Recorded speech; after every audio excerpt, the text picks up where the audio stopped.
কমলার সঙ্গে আর কোনো টেলিভিশন বিতর্ক নয়, সাফ জানালেন ডোনাল্ড ট্রাম্প। প্রথম বাকযুদ্ধে নিজেকে বিজয়ী দাবি, হ্যারিসের তহবিলে একদিনে জমা $47 বিলিয়ন। সরাসরি সম্প্রচারের শর্তে ভেস্তে গেল মমতার চিকিৎসকদের বৈঠক। কলকাতায় এখন হত্যার বিচার নয়, আন্দোলন হচ্ছে চেয়ারের জন্য বলেন মুখ্যমন্ত্রী। রাজি আছেন পদত্যাগেও।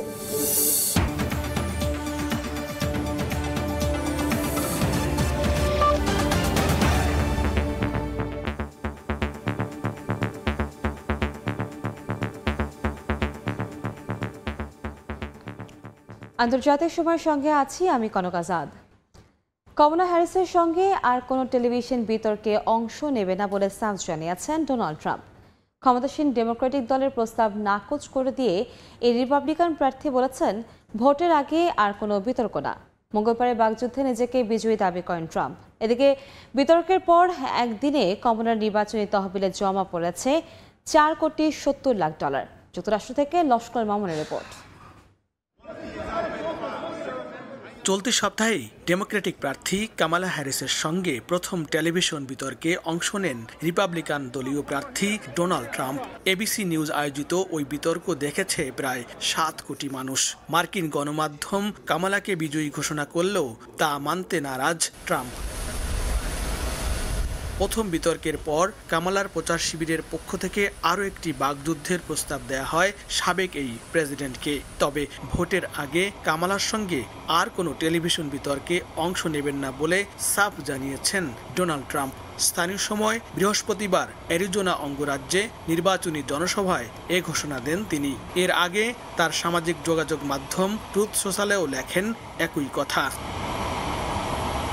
জনসভায় কামালাকে কটাক্ষ করে ভাইস প্রেসিডেন্ট হিসেবে তাকে অযোগ্য দাবি করেন ট্রাম্প। বলেন, লড়াইয়ে পরাজিতরাই আবার বিতর্কে আগ্রহী হয়ে থাকে। ট্রাম্পের এমন মন্তব্যে ভাইস প্রেসিডেন্ট পাল্টা জবাব দিয়ে বলেন, সাবেক এই প্রেসিডেন্ট ক্ষণে ক্ষণে তার মত পাল্টান। তার ভাষায়, মিথ্যে কথায় পটু ট্রাম্পের বিরুদ্ধে ব্যালটে রায় দেবে মার্কিন জনগণ। এদিকে বিতর্কে দারুণ নৈপুণ্য দেখিয়ে বেশ ফুরফুরে মেজাজে আছেন কামালা হ্যারিস। ডেমোক্র্যাটদের মধ্যে তৈরি হয়েছে নতুন এক উদ্দীপনা। এমনকি খোদ রিপাবলিকান প্রার্থীর ঘনিষ্ঠজনরাও স্বীকার করেছেন বিতর্কে জিতেছে কামালা। বিতর্কে জয়ী হওয়ার পর একদিনে তার নির্বাচনী তহবিলে জমা হয় $4.70 কোটি। বৃহস্পতিবার এক নির্বাচনী প্রচারণায় কামালা ঘোষণা দেন, জয়ী হলে বার্ষিক $4 লাখ নিচে আয় করা পরিবারের জন্য কম ট্যাক্স এবং পরিবারের শিশুদের জন্য $6,000 চাইল্ড ট্যাক্স ক্রেডিট দেওয়া হবে। বৃহস্পতিবার কামালা হ্যারিস নর্থ ক্যারোলাইনায় তার নির্বাচনী প্রচারণা চালান। লস্কর আল মামুন, সময় সংবাদ, যুক্তরাষ্ট্র। ডোনাল্ড ট্রাম্প ও কমলা হ্যারিসের সরাসরি বিতর্কে মার্কিন ভোটারদের পাশাপাশি নজর ছিল বাকি বিশ্বেরও। সংবাদ মাধ্যম বিবিসির তথ্য অনুযায়ী রাশিয়া এই বিতর্কে বিরক্ত আর ইউক্রেন উদ্বিগ্ন। বিতর্কে কমলা হ্যারিসের বক্তব্যে বেইজিংয়ের প্রতি হুঁশিয়ারি জানানো হয়েছে, প্রতিক্রিয়া কি হবে তা নিয়ে জনমনে প্রশ্ন উঠেছে। ট্রাম্প কমলার বিতর্কে বিশ্বের প্রায় সব আলোচিত ইস্যুই উঠে আসে। একে অপরকে নাজেহাল করার উদ্দেশ্যে বা নিজের বক্তব্যকে শক্তিশালী করতে বিশ্বের অনেক ঘটনাকেই টেনে আনেন এই দুই প্রতিদ্বন্দ্বী। এতে বিশ্বজুড়ে নানা প্রতিক্রিয়ার সৃষ্টি হয়। বিতর্কে ভ্লাদিমির পুতিনকে স্বৈরশাসক বলে দাবি করেন কমলা হ্যারিস। কমলা মনে করেন ট্রাম্পকে খুব সহজেই ধরাশয়ী করে ফেলবেন রুশ প্রেসিডেন্ট। যুক্তরাষ্ট্রের প্রেসিডেন্ট প্রার্থীদের বিতর্কে পুতিনের নাম উল্লেখ করায় ক্রেমলিন বিরক্তি জানিয়েছে। ক্রেমলিনের দাবি, যুক্তরাষ্ট্রের অভ্যন্তরীণ লড়াইয়ে পুতিনকে পুঁজি করা হচ্ছে। রুশ প্রেসিডেন্টের নাম এসবের বাইরে রাখার আহ্বান জানানো হয়। Do you want Ukraine to win this war? I want the war to stop. I want to save lives. রাশিয়ার বিরুদ্ধে যুদ্ধে ইউক্রেনের জয় চান কিনা এই প্রশ্নের কোনো সহজ উত্তর দেননি ট্রাম্প। বিবিসি জানায়, ট্রাম্পের এই প্রশ্নের উত্তর ঘুরিয়ে দেওয়ায় উদ্বিগ্ন কিয়েভ। যে পশ্চিমাদের আশ্বাসে এতদিন কিয়েভের যুদ্ধে টিকে থাকার আশা ছিল, ট্রাম্পের এমন উত্তরে এখন অনিশ্চয়তায় যুদ্ধবিধ্বস্ত দেশটি। অন্যদিকে কমলা হ্যারিসের বক্তব্যে ইউক্রেনের সমর্থনের অবস্থান থেকে সরে আসার কোনো ইঙ্গিত ছিল না। এতে কিছুটা আস্থা পান ইউক্রেনীয়রা। War would be over within 24 hours is because he would just give it up.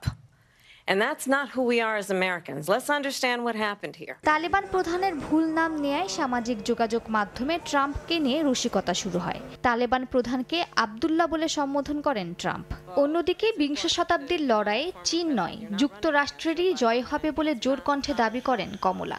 BBC জানায় চীনা বিশেষজ্ঞদের মতে ভাইস প্রেসিডেন্টের এমন মন্তব্য চীনের কাছে গ্রহণযোগ্য না। কমলার বক্তব্যে অনিশ্চয়তা আছে। চীনের নেতারা অনিশ্চয়তার মতো বিষয় পছন্দ করেন না। মধ্যপ্রাচ্য নীতির বিষয়ে বিতর্কে নিজেদের আগের অবস্থানেই অনড় ছিলেন দুই প্রার্থী। হোয়াইট হাউসে যাওয়ার এই দৌড়ের ওপর নিবিড়ভাবে নজর রাখছে মধ্যপ্রাচ্য। ট্রাম্প ইসরায়েল ফিলিস্তিন ইস্যুতে কি অবস্থান নেবেন তা নিয়ে সন্দেহ আছে। অন্যদিকে কমলা ইসরায়েলের ওপর বাইডেনের চেয়ে বেশি কঠোর হওয়ার আশ্বাস দেন। বিবিসির তথ্য মতে মন্দের ভালো হিসেবে কমলাকেই মার্কিন প্রেসিডেন্ট হিসেবে দেখতে চান গাজাবাসী। মালিহা সুহরাওয়ার্দী, সময় সংবাদ। শিখদের পাগড়ি নিয়ে মন্তব্যের জেরে ভারতের বিরোধী দলীয় নেতা রাহুল গান্ধীকে প্রাণনাশের হুমকি দেওয়ার অভিযোগ তুলেছে কংগ্রেস। একই সঙ্গে বিজেপি নেতার বিরুদ্ধে ব্যবস্থা নিতে কেন্দ্রীয় সরকারের প্রতি আহ্বান জানিয়েছেন দলটি।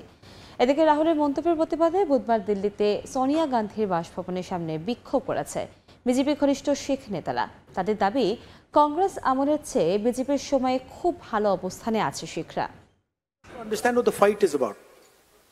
গেল সোমবার যুক্তরাষ্ট্রে ভারতীয় বংশোদ্ভূত ও প্রবাসী ভারতীয়দের সঙ্গে এক বৈঠকে মিলিত হন বিরোধী দলীয় নেতা Rahul Gandhi.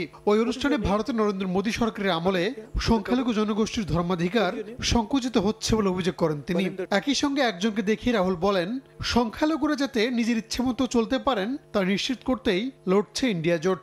The fight is about whether he, as a Sikh, is going to be allowed to wear his turban in India, or he as a Sikh is going to be allowed to wear a kada in India, or he as a Sikh is going to be able to go to Gurdwara. That's what the fight is about, and not just for him, for all religions. জার্মানির Jackson অঙ্গরাজ্যের ড্রেসডেনে 50 বছরের পুরনো একটি সেতু ধসে পড়েছে। প্রাণহানির ঘটনা না ঘটলেও যাতায়াতের চরম ভোগান্তিতে পড়েন স্থানীয়রা। এদিকে হঠাৎ করে সেতুটি ধসে পড়ায় দেশজুড়ে চলছে নানা আলোচনা সমালোচনা। মেয়াদোত্তীর্ণ উপকরণ ব্যবহারের অভিযোগ উঠেছে, কারণ জানতে চলছে তদন্ত। জার্মানি থেকে বিস্তারিত জানাচ্ছেন বিটু বড়ুয়া। বুধবার 50 বছরের পুরনো সেতুটির হালকা ও ভারী যান চলাচলের অংশটি ঠিক থাকলেও নগরীর গণপরিবহন ট্রাম চলাচলের অংশটি আকস্মিক ধসে পড়ে। এলবে নদীর উপর সেতুটি ভেঙে পড়ার ঠিক 18 মিনিট আগেও যাত্রীবাহী একটি ট্রাম সেতুটি পার হয়। তবে মধ্যরাত হওয়ায় সৌভাগ্যক্রমে হতাহতের কোনো ঘটনা ঘটেনি বলে জানায় স্থানীয় পুলিশ ও দমকল কর্মীরা। সেতু ধসের ঘটনায় নাশকতা বা সন্ত্রাসবাদী আক্রমণের কোনো আলামত পাওয়া যায়নি বলেও জানায় স্থানীয় নিরাপত্তা বাহিনী। পুলিশের জন্য 11 সেপ্টেম্বর সহজ কোনো দিন নয়। এই দিনটি তাৎপর্যপূর্ণ। আর এই দিনে সেতুটি ধসে পড়ার পর নানামুখী আলোচনা চলছে। বিশেষ করে সামাজিক মাধ্যমগুলোতে নাশকতার ঘটনা বলেও নানা ভিডিও প্রচার শুরু হয়ে গেছে। এমনকি সেতু ধসের ভিডিওটিতে আরবি হরফ বসিয়ে সন্ত্রাসী আক্রমণ বলে বিভ্রান্তি ছড়ানো হচ্ছে। কিন্তু দ্ব্যর্থ কণ্ঠে বলতে চাই, এখানে কোনো নাশকতা বা সন্ত্রাসী হামলার ঘটনা ঘটেনি। প্রায় 100 মিটার দৈর্ঘ্যের সেতুটি ধসে পড়ায় মধ্যরাত থেকে নগরীর নতুন ও পুরাতন অংশে যাতায়াত বা যোগাযোগে স্থানীয়দের পড়তে হয় চরম ভোগান্তিতে। ক্ষতিগ্রস্ত হয় নগরীর এনার্জি ও গৃহস্থালিতে ব্যবহৃত গরম পানি সরবরাহের জন্য সেতুর নিচের অংশের পাইপলাইনও বন্ধ হয়ে যায় নৌযান চলাচল। সেতুটি ধসে পড়ার কারণ হিসেবে সেতু তৈরিতে ব্যবহৃত নানা উপাদানের মেয়াদ উত্তীর্ণকে দায়ী করছেন ড্রেসডেনের দমকল বাহিনী ও সংশ্লিষ্ট কর্মকর্তারা। সেতুর যা হওয়ার হয়ে গেছে। এখন আমাদের প্রধান কাজ সাধারণ নাগরিকদের কাছে গরম পানির সরবরাহ নিশ্চিত করা। সেতুর সঙ্গে লাগানো দুটো পাইপ ভেঙে পড়ার কারণে নগরীতে পানি সরবরাহের ব্যবস্থা একেবারেই শেষ হয়ে গেছে। দেখুন, অন্য কিছু নয়, সেতুটি ভেঙে পড়ার মূল কারণ হতে পারে পানির সাথে লবণের মিশ্রণের ফলে সেতুর নানা অংশ ক্ষয়ে গেছে। তবে আসলেই সেটা মূল কারণ কিনা তা এখনই বলা অসম্ভব। এদিকে পুরনো নতুন শহরের মধ্যে সংযোগ স্থাপনকারী সেতুটির নির্মাতা, মেরামত ও রক্ষণাবেক্ষণের জন্য নিয়োজিত প্রতিষ্ঠানগুলো এই দুর্ঘটনার দায় এড়াতে পারে না বলেও জানায় অঙ্গরাজ্যটির রাজনৈতিক দলগুলো। শুধু প্রযুক্তি, প্রকৌশল কিংবা যন্ত্রাংশ তৈরিতেই নয়, অবকাঠামো নির্মাণের ক্ষেত্রে জার্মানির রয়েছে বিশ্বজুড়ে সুনাম। কিন্তু বুধবার ভোররাতে ড্রেসডেনের বিখ্যাত কারোলা সেতু ধসে পড়ার পর মেড ইন জার্মানিকে নিয়ে শুরু হয়েছে নানামুখী বিতর্ক। তাই দোষীদের সর্বোচ্চ শাস্তি দাবি করেছেন স্থানীয়রা। জার্মানি থেকে বিটু বড়ুয়া, সময় সংবাদ।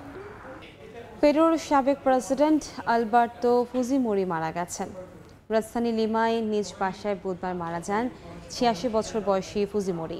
দীর্ঘদিন ধরে ক্যান্সারে আক্রান্ত ছিলেন তিনি। নিজ দেশে গণহত্যা সহ বিভিন্ন মানবতা বিরোধী অপরাধের দায়ে ব্যাপক সমালোচিত ছিলেন সাবেক প্রেসিডেন্ট। মানবতা বিরোধী অপরাধে তাকে ২৫ বছরের কারাদণ্ড দেওয়া হলেও গেল ডিসেম্বরে ১৬ বছর সাজা ভোগের পর মানবিক বিবেচনায় মুক্তি পান তিনি। ২০২৬ সালের নির্বাচনে লড়াইয়ের কথা ছিল আলবার্তো ফুজিমোরির। প্রথমবারের মতো ব্যক্তিগত স্পেস ওয়াকে মহাকাশে নভোচারীরা। মহাকাশে স্পেস এক্স ক্যাপসুল থেকে বের হন ৪১ বছর বয়সী ভ্যানকুভারের জারেড আইজাকম্যান। এরপর বের হন স্পেস এক্সের ইঞ্জিনিয়ার সারা গিলেস। তাদের এই পুরো অভিজ্ঞতাটি লাইভ স্ট্রিম করে কোম্পানিটির ওয়েবসাইট। অবিশ্বাস্য হলেও সত্যি, প্রথমবারের মতো ব্যক্তিগত স্পেস ওয়াকে মহাকাশে নভোচারীরা। স্থানীয় সময় বৃহস্পতিবার সকাল ৬টা বেজে ৫২ মিনিটে মহাকাশে স্পেস এক্স ক্যাপসুল থেকে বের হন ৪১ বছর বয়সী ভ্যানকুভারের জারেড আইজাকম্যান। মহাকাশযানটি থেকে বের হওয়ার কয়েক মিনিট পরই ভেতরে ঢুকে যান তিনি। বলেন, মহাকাশ থেকে পৃথিবী নিখুঁত দেখায়, গ্রহটি জ্বলজ্বল করছে নিচে।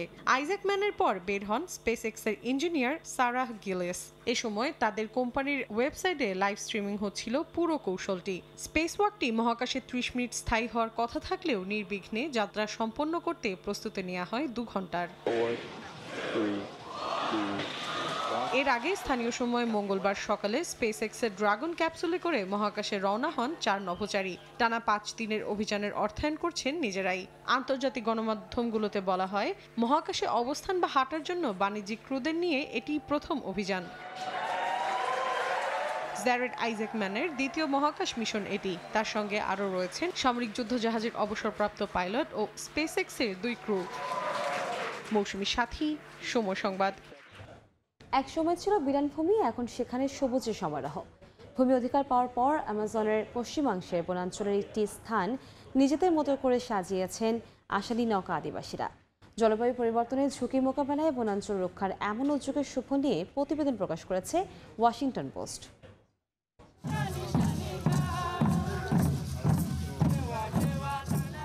আমাজনের অ্যামোনিয়া নদীর পাড়ে যখন সন্ধ্যা নামে তখনই বেজে ওঠে ঢোলের আওয়াজ। ঐতিহ্যবাহী পোশাক পরে এর তালে নাচতে শুরু করেন নানা বয়সী মানুষ। চলে পরদিন ভোর পর্যন্ত। আদিবাসী হিসেবে পাওয়া স্বীকৃতি উদযাপনে এমন আয়োজন আশান ইনকা সম্প্রদায়ের আপিৎসা গ্রামে। আশান ইনকাদের এই আপিৎসা গ্রাম এক সময় ছিল বিরান ভূমি। ব্রাজিল সরকারের স্বীকৃতির মাধ্যমে এলাকার সীমানা নির্ধারিত হওয়ায় নিজেদের ভূমির উপর পূর্ণ নিয়ন্ত্রণ পায় আমাজনের পশ্চিম বনাঞ্চলের এই বাসিন্দারা। জলবায়ু পরিবর্তনের ঝুঁকি মোকাবিলায় সে ভূমি এখন সুজলা সুফলা। মার্কিন সংবাদ মাধ্যম ওয়াশিংটন পোস্টের প্রতিবেদন অনুযায়ী প্রায় ৩২ বছর আগে বনের এই স্থানটিতে বসবাসের আইনি অধিকার পায় আশান ইনকারা। এর আগে এটি ছিল গবাদি পশুপালকদের দখলে। ওই সময় উজাড় হয় বিস্তীর্ণ অঞ্চল। এরপরই বন সংরক্ষণের উদ্যোগ হিসেবে আইনি পদক্ষেপ নেয় ব্রাজিল সরকার, যেটির রায় যায় আশান ইনকাদের পক্ষে।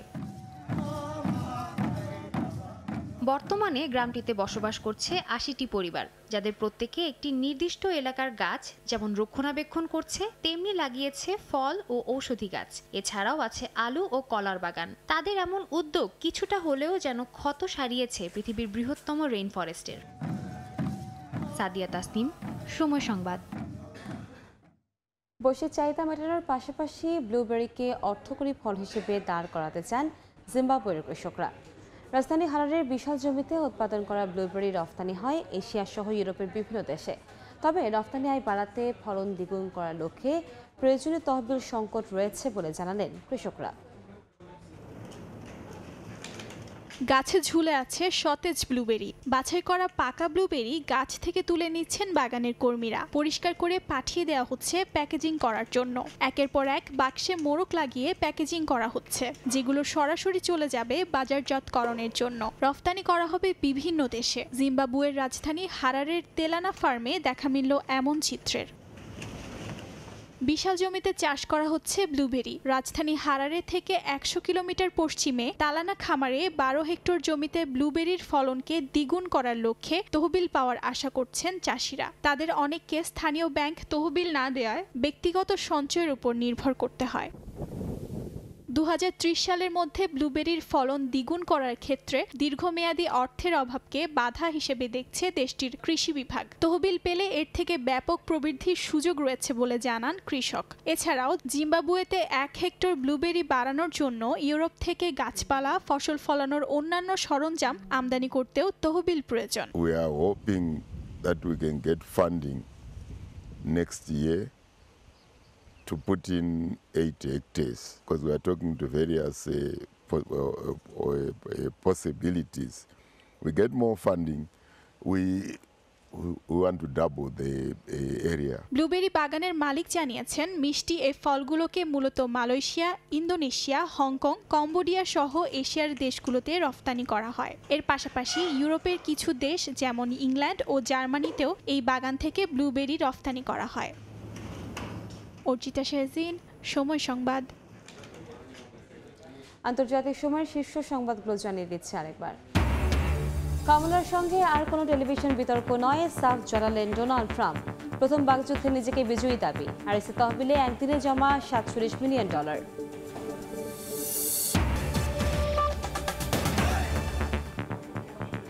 এ ছিল আন্তর্জাতিক সময়। সঙ্গেই থাকুন সময়।